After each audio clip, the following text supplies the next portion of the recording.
বের করে জাহান্নাম থেকে বের করে একটা নির্ধারিত দূরত্বে রেখে দেওয়া হবে, কিন্তু জাহান্নামের আগুনের লেলিহান শিখাতে তার গা ঝলসে যাবে।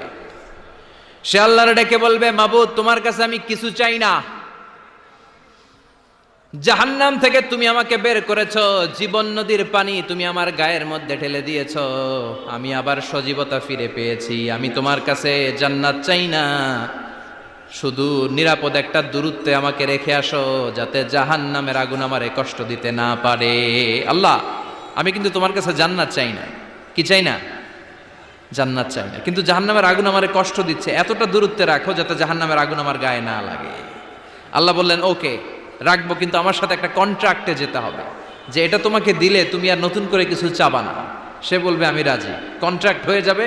আল্লাহ জিব্রাইলকে বলবেন, যাও এমন দূরত্বে রাখো যাতে জাহান্নামের আগুন ওরে কষ্ট না দেয়, রেখে আসা হবে। অনেক দিন সে ওখানে